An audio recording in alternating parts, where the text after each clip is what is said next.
This is Andy Gutierrez from StarWars.com, and you are listening to Coffee with Kenobi with Dan Z. This is the podcast you're looking for. This is James Arnold Taylor, and you're listening to Coffee with Kenobi. I have a good feeling about this.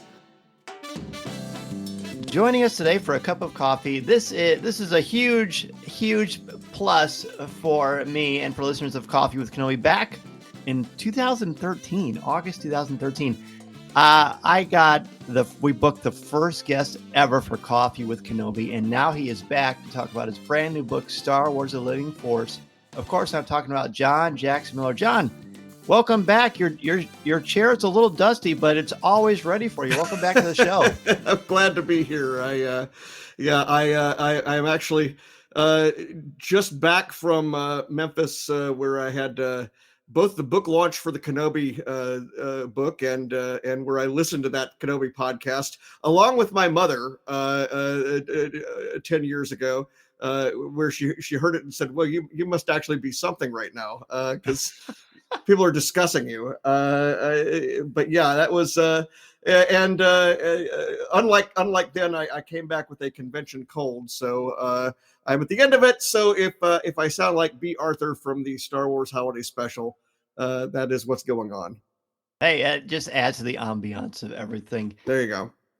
One of the things that I've always appreciated about you, besides your wonderful gift as a writer, is your massive comic book collection. Last time we talked, you had mentioned how many comic books you have. How is the comic book collection these days? It is exactly where it was. I really have not been able to put as much time into it as I need to. One of the things that happens with comic book bags is after a certain number of years, they deteriorate, and you have to change them all. And I just haven't gotten around to changing them all yet, but then I don't have a whole lot of stuff that is exactly super valuable. I just like to have it there for reference and to actually, occasionally read if that's possible. But no, I visit there and I have a nonfiction book about comics history that I will eventually be getting out. I ended up having to pause it for several projects, and it is something I will return to, just as soon as I get back to it. I'm looking forward to that. You'll appreciate this. I'm working on my second master's degree, and right now I'm taking a class on comic books and graphic novels. Just finished a paper on Watchmen and really studying Scott McCloud's books. And oh wow, boy, just fabulous stuff. There were not courses like these when I was in college. I would have taken them. Oh, I know. You could teach them, I would say. Well, let's talk about your book. Talk about how Star Wars: The Living Force came to be, as far as the impetus for it. It was the case that I did the New Dawn novel in 2014, and following that, it was fairly clear that the tempo of Star Wars novels was going to be slowing down significantly because they weren't going to be doing the mass market paperback only releases. That was how I had gotten in with the Knight Errant book. Those had already stopped, and they were having to concern themselves with what was going to be coming up in the sequel trilogy, and just the tempo slowed down a bit. So I was fortunate that through my connections, and one of the connections was that Jennifer Heddle, the fiction editor at Lucasfilm, had mentioned me to Ed Schlesinger, who is her former coworker at Simon & Schuster, where they did Star Trek.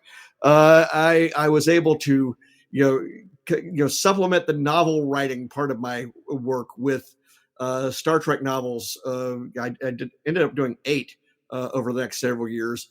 But in between, the idea always was that I would keep my passport stamped and I would still do things for Star Wars. And I did. Tom Holler, my editor at Star Wars, and Elizabeth Schaefer would, pitch me assignments. I did short stories for Ray Sloan, short stories for the Certain Point of View books, for the Rise of the Empire, and then I did the novella for Canto Bight, and I even did a comic for IDW for the Star Wars Adventures. But it was always just a question of what would the right project be. And as Kenobi approached the TV show, it was one of those things where it's really difficult to write anything connected to a TV show that's about to come out. We've all seen that.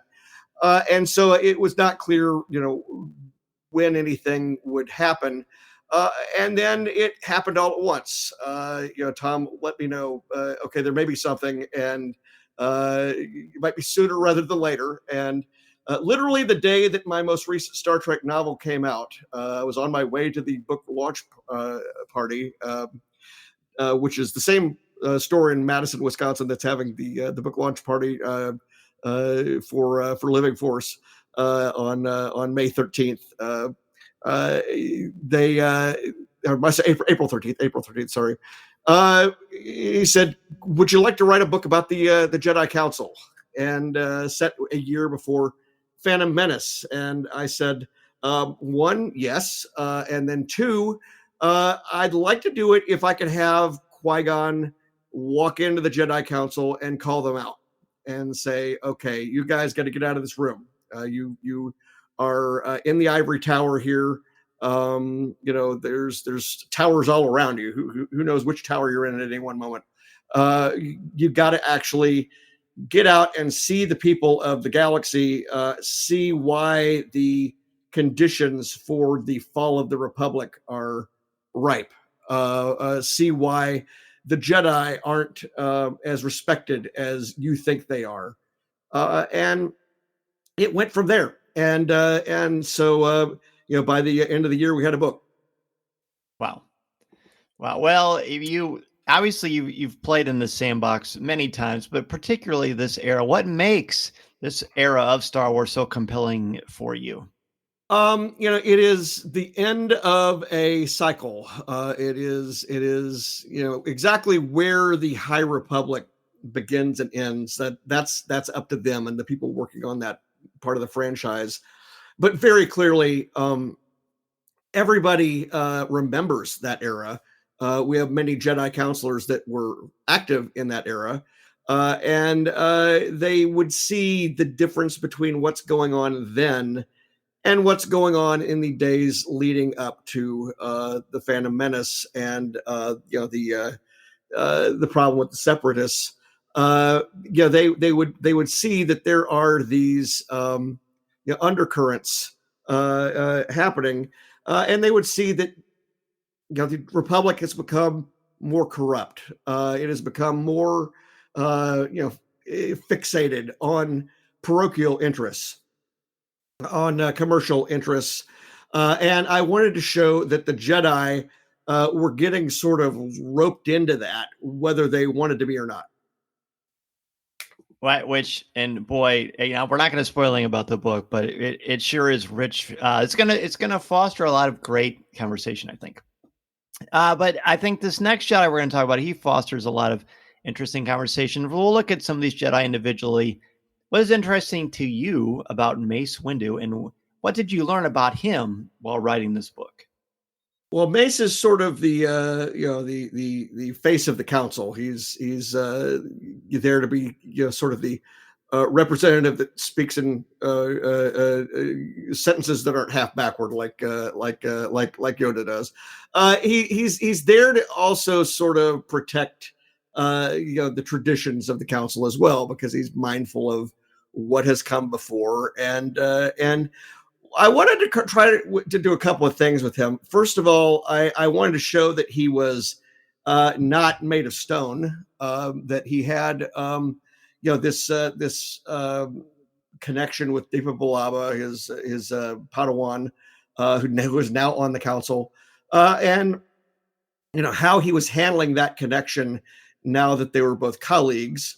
And of course, you're not supposed to really be into connections as Jedi, but there's people are friends. This is a family. This is a working group. So you have that dynamic going on. And so, there are disputes that almost sound like family arguments that take place that he's part of. I wanted him to also be the one who actually says, let's go. All right, Qui-Gon, you've issued this challenge. We'll see. We'll see. We'll see, and we'll see your idea, and we'll raise it a road trip. We'll all go, because I think that he has confidence that the council can meet these expectations above and beyond what they already are putting on themselves. And then he is part of, in his own arc in this story, a thing that I really love doing. And this goes back to my Knights of the Old Republic days, where I have been, sort of exploring the twisted, complicated, convoluted relationship between not just the Republic and the Jedi, but the Republic Navy and the Jedi, and how this notion of these free security officers who just come in and take over every so often may not be the best deal for the Republic, and certainly the line officers. I figured that there was nobody in Star Wars that I could have more representing the Jedi as a unit, as a organization than Mace. And I figured there was nobody I could come up with in Star Wars that would represent the position of the line officer better than Pel Bailu. Pel was a character that I had created already for a short story I did that was a prequel to the New Dawn, A New Dawn, and I wanted to have them just go at it for a good chunk of the book, where they kind of explore, what is this relationship going to be? Because again, this is not just about relationships between people in this book. It's also about relationships between institutions.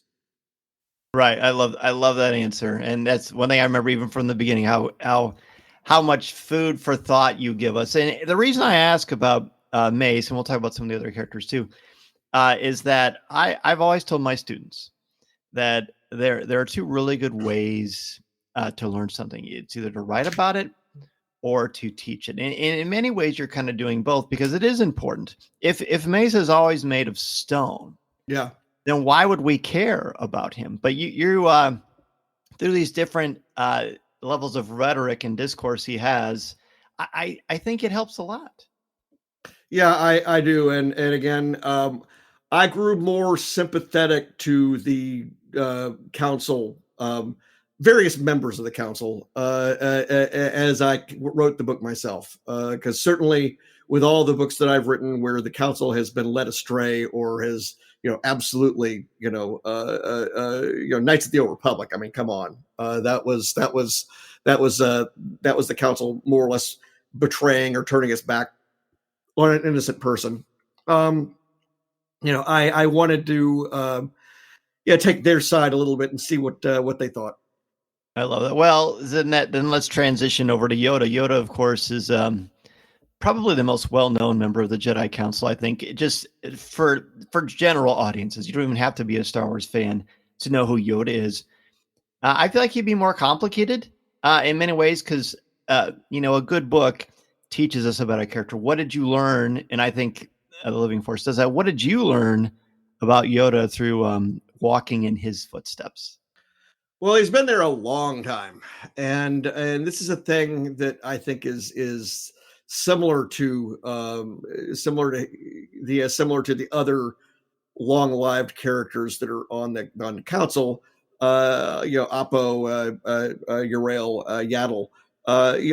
To an extent, they've seen a lot. They're the institutional memory to a degree. They don't necessarily, though, what to make that mean. They're the defenders of the old, that they're conservative, they never will change. And Yoda in particular, I think, is the most cautious about that. He and Yaddle both, I think, are both willing to try to interact with individuals out of the larger scheme of things when they can. It's just they by virtue of the seats that they inhabit in the council, they also have to worry about the bigger issues and the bigger things. But you can kind of see, that Yoda is in this book, when we put him in this planet Quinn, in a garden setting, talking to somebody, counseling them. He's not that far from Dagobah. He's not that far from a one-on-one interaction with somebody. He just doesn't get a lot of that, and you see that all these people kind of miss that. Interesting, very interesting. You're adding a lot of nice little cookie crumbs for everybody to follow along when they're reading the book. The first person you mentioned was Qui-Gon Jinn, who kicks off. I mean, he literally not literally, but he's the first page. Boom, we see Qui-Gon Jinn right away, and he's one, I think, that we only got one movie from him. Of course, we got just a smattering of him in Kenobi and a little bit in some of the animated stuff. But Qui-Gon Jinn, I think, is a welcome character, and how fun that you got to talk about him and write about him. What did you learn about Qui-Gon Jinn through this process? Because we don't get a lot of him. He's kind of a vessel that we can invest our, what we would like to see the Jedi do or how they would behave. I felt like he would be the polar opposite of the institutionalists in terms of, he's not the guy who's all about, well, let's sit here worrying about, what's going to happen, what the repercussions of this are 2,000 years in the future or on the other end of the galaxy or whatever. I think that the balance, and this is not to speak of the balance of the Force with regard to the prophecy, but the balance he speaks of in this book is more about a balance in the personal lives of all of the Jedi Masters, their professional lives. He's actually somebody who is attuned to the living Force, and I was so happy when we got that name for the book. It was, as soon as I realized it was available, it had only been used before for the living Force. They did a role-playing game campaign for the Wizards of the Coast Saga edition at one point, and there was a little fiction written for it. In fact, co-written by one of my friends from college. But that's but never a novel. And I'm like, okay, this is what this book is about. This is what Qui-Gon is about. Qui-Gon is about getting these folks to tie in, to tune in to what's around them, and again, that's supposed to be part of the Force anyway. But I really wanted him to sort of be that person who says, okay, yeah, I'm the one who's not on the council on purpose, and you wouldn't have wanted me there anyway, even though you said you did, and you could see that he is sort of this he's his own person going his own way. Absolutely, and that's part of the appeal of him. Now, those Jedi were arguably the most well-known, but what about some of the other members of the council during this period? You got to breathe a lot of life into them. Who did you learn to appreciate even more after writing The Living Force? There are a number of characters that they didn't have a lot written about, and I was able to flesh them out some. Of the ones that didn't have much about them yet, I would say Eth Koth is one where I decided, okay, this is going to be somebody who is just very, very deliberately, intensely focused on his work, and distracting him from that situation is going to take him fish out of water. He's going to try to recreate his problems on Coruscant wherever he goes, and I had to sort of kickstart him out on his way. Then we have characters like Plo Koon and Saesee. I was thinking that Plo would be just really dry as a character, and maybe not that much fun. And then I realized, okay, what I'm going to do is I'm going to pair him up with Stacey Tin, who is sort of the the gearhead, I guess, member of the council. And I took from what little there was of him enough to say, okay, this guy is gruff. His motto is competence is not enough. He's somebody who next to Plo, Plo looks easygoing and calm. And so I have a lot of situations like that where your Rail Poof and Kiadi Mundi together are fun because one of them is just much more structured than the other, and so I tried to find something interesting with each of them. Adi Gallia is basically Yoda's right hand, who has been crushed by the bureaucracy. I wanted to find something interesting to do with everybody. I wanted Yaddle to counsel people individually. I wanted Evan Peel to basically be running a bunch of runaways, more or less, and so it all sort of sprang from there. Oh, how fun! How fun! It's great to be able to see these characters you just see in the Phantom Menace very briefly, and actually see them spring to life. But if you're going to have heroes, you naturally have to have some sort of antagonist or villain. So let's talk about the antagonist in Living Force. Without giving away spoilers, what can you share about some of the pirates and villains in the book? Well, Zalastra is our main figure here, and what I wanted to do, it's actually no coincidence that I had just been writing a graphic novel for the new Ubisoft game Skull and Bones, and that graphic novel came out last month when the game did, and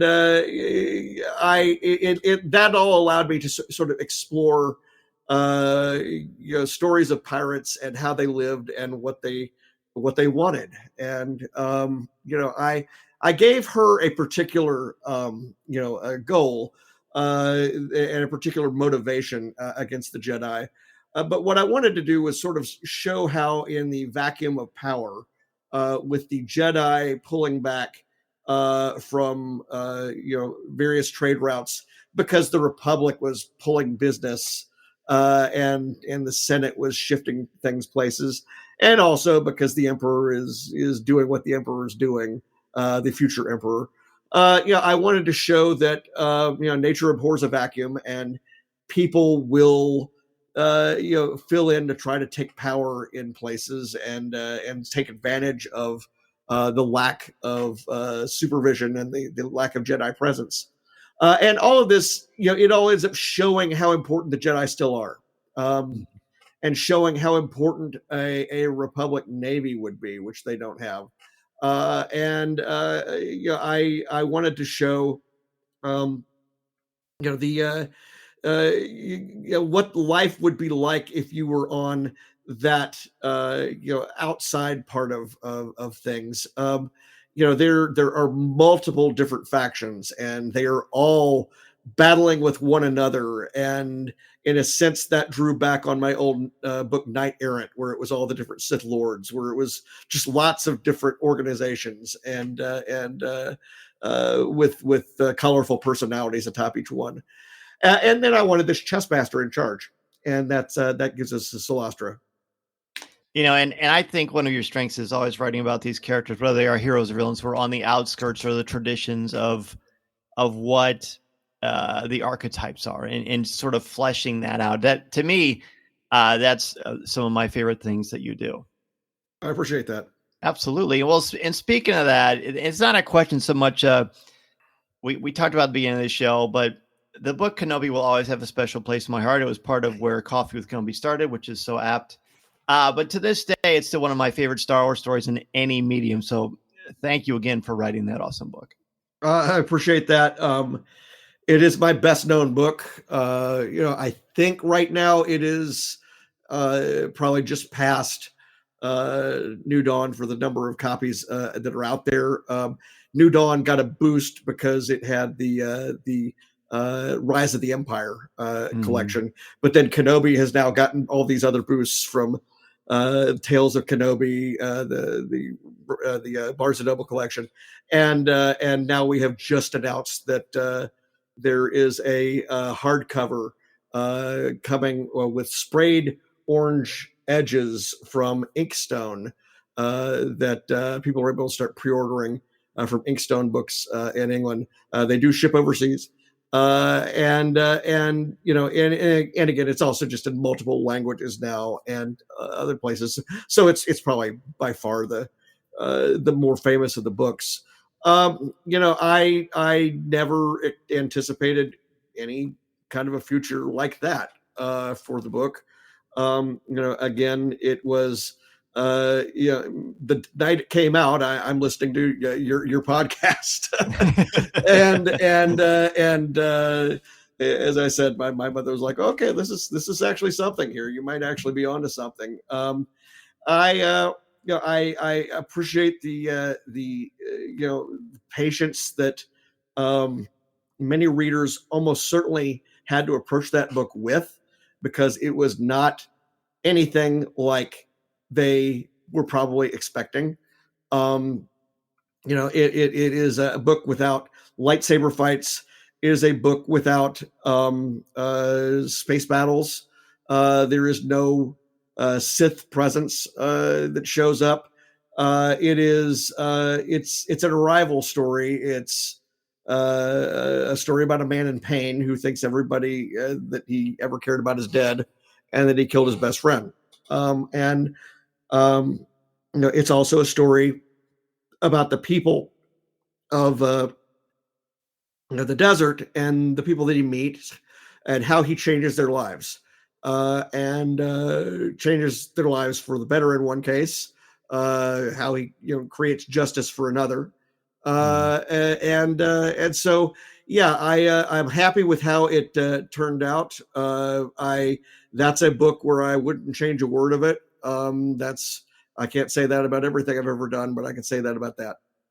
Well, that says a lot, and I still maintain, for as great as Jon Favreau was with a lot of things he did in the Mandalorian verse, so to speak, I still maintain that you are the first person to fully put a stamp on the Tuskens and make me think about them as not savages, but real characters, real people, and I will always be grateful for that. Well, I have to give credit where it's due. I am standing on the shoulders of the previous people that had done work. So yeah, Tim Truman, who had done the Outlander storyline, that gave us you know, the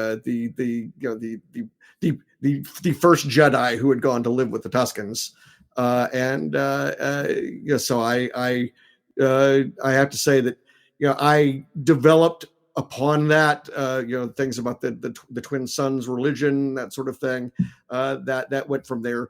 But then I got to do a really deep dive into it, and so and again, I'm happy that we got the chance to do that. Listening to Coffee with Kenobi, you are, with Dan Z, the podcast you're looking for. This is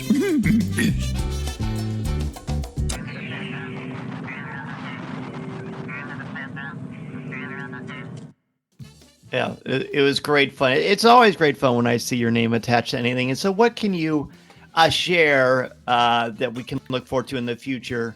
I mean, of course, Star Wars Living Force, I believe, published on April 9th, so we're not that far away. Very, very excited for people to get a chance to read that. Okay, so Living Force is hardcover audiobook and ebook on April 9th.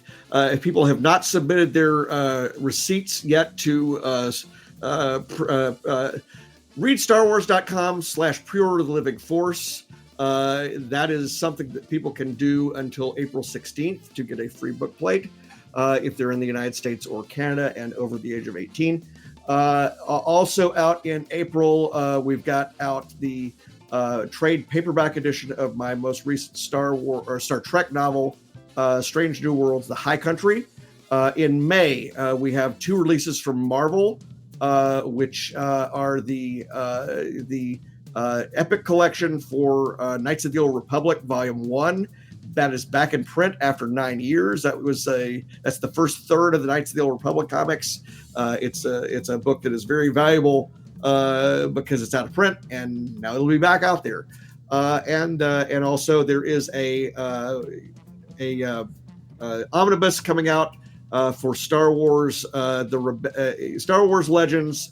I think it's the Rebellion Volume 2. That has my very first Star Wars story from Dark Horse in it. Model Officer from Star Wars Empire 35. That also comes out in May. In June, we have a trade paperback edition of A